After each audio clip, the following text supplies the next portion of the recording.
Judges 5, the Song of Deborah. On the day Deborah and Barak, son of Abinam, sing this song, when the princes of Israel take the lead, when the people willingly offer themselves, praise the Lord. Hear this, you kings, listen, you rulers. I, even I, will sing to the Lord. I will praise the Lord, the God of Israel, in song. When you, Lord, went out from Seir, when you marched from the land of Edom, the earth shook, the heavens poured, the clouds poured down water. The mountains quaked before the Lord, the one Sinai, before the Lord, the God of Israel. In the days of Shamgar, son of Anath, in the days of Jael, the highways were abandoned. Travelers took to winding paths. Villagers in Israel would not fight. They held back until I, Deborah, arose.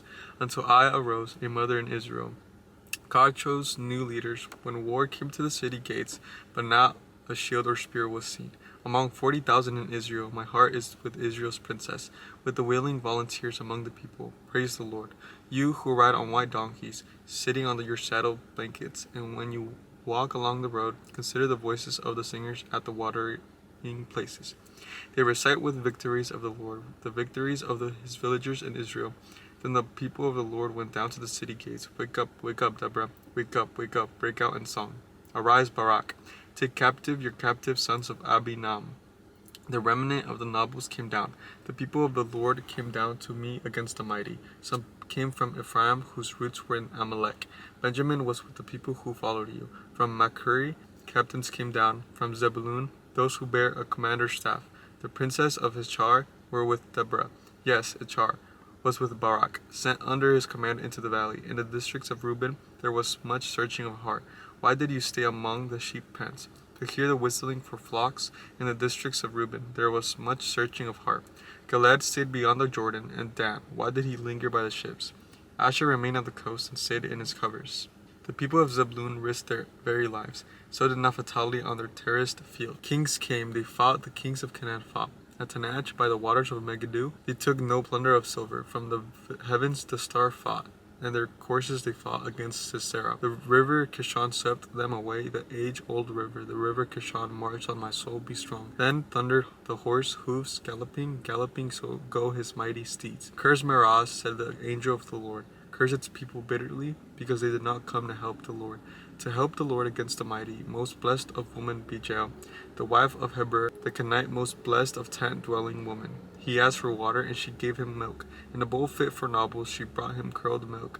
Her hand reached for the tent peg, her right hand for the workman's hammer. She struck Sisera, she crushed his head, she shattered and pierced his temple. At her feet he sank, he fell, there he lay. At her feet he sank, he fell.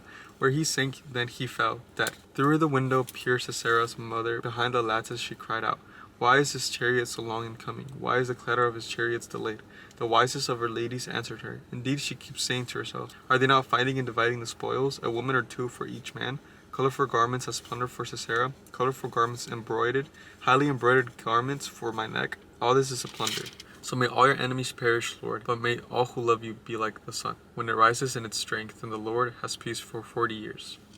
Gideon 6. The Israelites did evil in the eyes of the Lord, for 7 years he gave them into the hands of the Midianites. Because the power of Midian was so oppressive, the Israelites prepared shelters for themselves in mountains, clefts, caves, and strongholds. Whenever the Israelites planted their crops, the Midianites, Amalekites, and other eastern peoples invaded the country. They camped out on the land and ruined the crops. All the way to Gaza, and did not spare a living thing for Israel, neither sheep nor cattle nor donkeys. They came up with their livestock in their tents like swarms of locusts. It was impossible to count them or their camels. They invaded the land of ravage it. Midian so impoverished the Israelites that they cried out to the Lord for help. When the Israelites cried out to the Lord because of Midian, he sent them a prophet who said, this is what the Lord of the God Israel says, I brought you out of Egypt, out of the land of slavery. I rescued you from the hand of Egyptians, and I delivered you from the hand of all your oppressors. I drove them out before you and gave you their land. I said to you, I am the Lord your God. Do not worship the gods of Amorites, in whose land you live. But you have not listened to me. The angel of the Lord came and sat down under the oak in Ophrah, then belonged to Joash the Abiezrite, where his son Gideon was threshing wheat in a winepress to keep it from Midianites. When the angel of the Lord appeared in Gideon, he said, the Lord is with you, mighty warrior. Pardon me, my lord, Gideon replied, but if the Lord is with us, why has all this happened to us? Were all his wonders that our ancestors told us about when they said, did not the Lord bring us up out of Egypt? But now the Lord has abandoned us and given us the hand of Midian. The Lord turned into him and said, Go in strength you have and save Israel out of Midian's hand, and I am not sending you. Pardon me, my lord. Gideon replied, but how can I save Israel?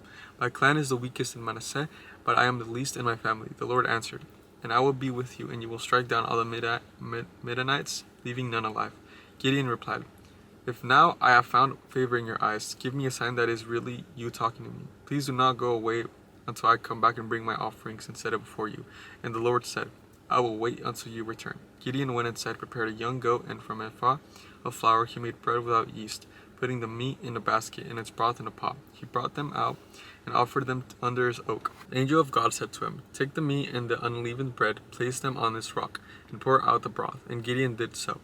And the angel of the Lord touched the meat and unleavened bread where the tip of his staff that was in his hand. Fire flared from the rock, consuming the meat and the bread, and the angel of the Lord disappeared. When Gideon realized that it was the angel of the Lord, he exclaimed, alas, sovereign Lord, I have seen the angel of the Lord face to face. But the Lord said to him, peace, do not be afraid, you are not going to die. So Gideon built an altar to the Lord there and called it, the Lord is peace. To this day it stands on Ephraim, on the Abizarites. That same night the Lord said to him, take the second bull from your father's herd, the 7-year-old, tear down your father's altar to Baal, and cut down the asphur pole beside it. Then build a proper kind of altar of the Lord your God on top of the height, using the wood of Asherah pole that you cut down. Offer the second bull as a burnt offering. So Gideon then took 10 of his servants and did as the Lord told him. But because he was afraid of his family and townspeople, he did it at night rather than in the daytime. In the morning, when the people of the towns got up, there was Baal's altar, demolished with the Asherah pole beside it, and the second bull sacrificed on the newly built altar. They asked each other, who did this? When they carefully investigated, they were told, Gideon, son of Joash, did it. The people of the town demanded of Joshua, bring out your son, he must die. But because he was broken down Baal's altar and cut down the Asherah pole beside it. But Joshua replied to the hostile crowd around him, are you going to plead Baal's cause? Are you going to save him? Whoever fights for him shall be put to death by morning. If Baal really is a god, he can defend himself when someone breaks down his altar. So because Gideon broke down Baal's altar, they gave him the name Jubbaal Baal. The day is saying, let Baal contend with him. Now all the Midianites, Amalekites, and other eastern people joined forces and crossed over the Jordan and camped in the valley of Jezreel. Then the Spirit of the Lord came out on Gideon, and he blew a trumpet, summoning the Abiezrites to follow him. He sent messengers throughout Manasseh, calling them to arms, and also into Asher, Zebulun, and Naphtali, so that they went up to meet them. Gideon said to God, if you will save Israel by hand, as you have promised, look, I will place a wool fleece on the threshing floor. If there is a dew, only the fleece, and all the ground is dry, then I will know that you will save Israel by my hand, as you said, and that is what's going to happen. Gideon rose early the next day. He squeezed the fleece and wrung out the dew, a bowlful of water. Then Gideon said to God, do not be angry with me. Let me make just one more request. Allow me one more test with the fleece. But this time make the fleece dry and let the ground be covered with dew. That night God did so. Only the fleece was dry, and all the ground was covered with dew. Okay, I'll catch you guys tomorrow.